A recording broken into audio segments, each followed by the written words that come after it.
So this is a carbon filter. Every couple hours, this will draw air in, filter it, and pressurize the room.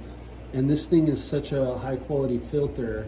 It's a 150-pound carbon filter. It'll scrub smells out. That's what people mostly use it for in certain industries, where they actually will exhaust the air out through that, and that way it doesn't smell outside.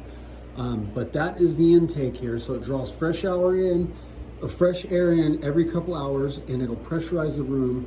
Within 1 minute of this turning on, after it pressurizes the room, it'll exchange the air out of here through this. This is the exhaust. It's smaller, so it actually will create pressure in here. You can actually switch that around depending on elevation if you want it. This is an ideal situation for higher elevation because it increases the pressure. So from there, you have a carbon, this is a CO2 regulator. I don't use this unless I'm like totally packed full in the room, and I've never had so many where I've needed this, but I like the fact that it will tell me the parts per million of the CO2 that's in the air. So if I need to, I could turn that on, it'll regulate. And there's oxygen ones too. So if low oxygen, you can actually have a regulator, it'll make those adjustments. So from there, dehumidifier, this will set the humidity at 50, 45 to 55 is right around the range where I have it in here.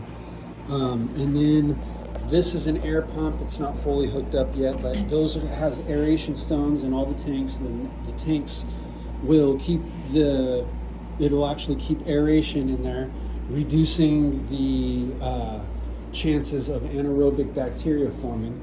And in here, this is not being used right now, but I wanted to show you this just to show you. But this is actually a nutrient cooler. This will cool up to 100 gallons of nutrients to 60 degrees, and you don't really want it that cold. I mean, depending on how hot or whatever, it'll make the adjustment, and it could be working hard or whatever. But anyway, I run it around 65, 70 degrees. That'll actually decrease the chances for anaerobic bacteria forming. It'll increase the length of time that your nutrients last.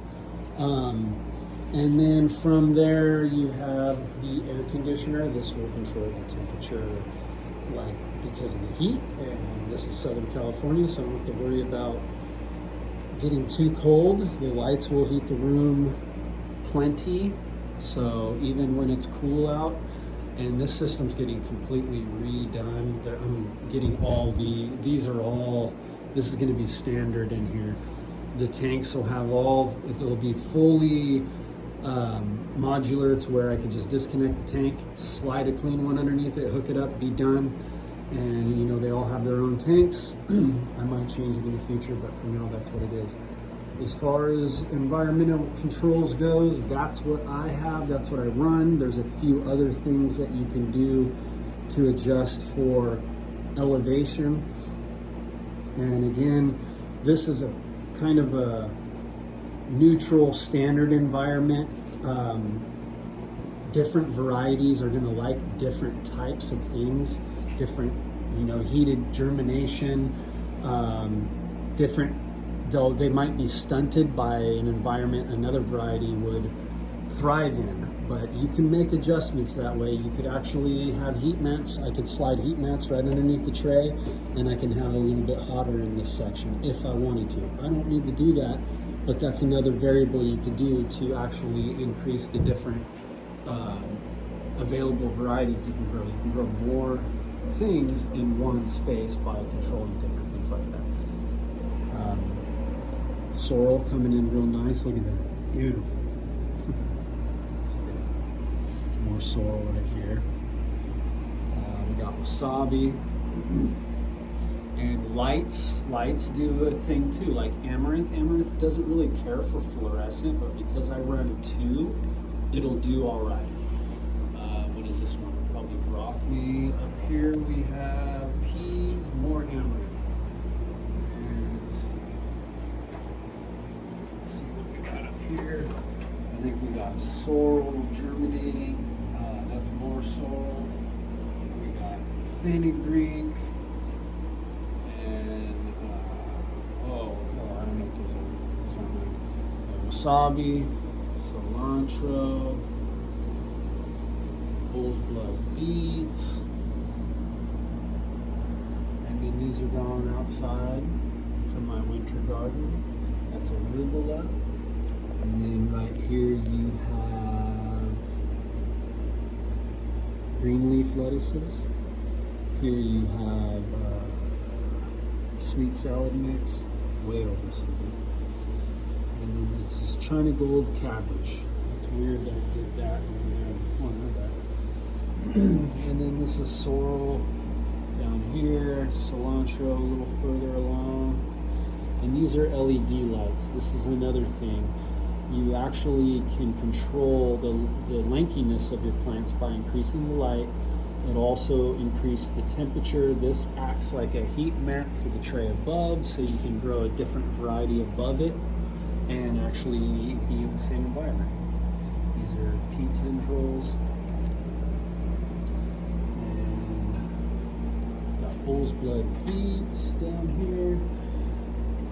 Anise. And this is loose leaf spinach. More sorrel. And all the sorrel's super small because I just actually changed out my system, so I'm starting from scratch again. These are such badass lights. They consume low power, they're high wattage, they outperform every other light. They actually perform too well in certain points, but I actually have 3 different types of lights because I grow so many different varieties, and that's one of the ways I control for each variety. So there's some dill. These are sun pack, by the way. I want to mention that. These are sun pack. A lot of my trays are sun pack. The heat mats I mentioned are sun pack. I have a lot of different things that are sun pack. That's a pretty bitchin' brand. The trays are food grade plastic. They're the most durable tray I've had and I've had trays from everybody. So this is Thai basil. It's either Thai basil or Italian basil. But, yeah, and these are 9-foot seedlings. So if you want to see what I'm doing right now, let me check there. Hi, seedlings. Hi, seedlings. But anyway, quick rundown.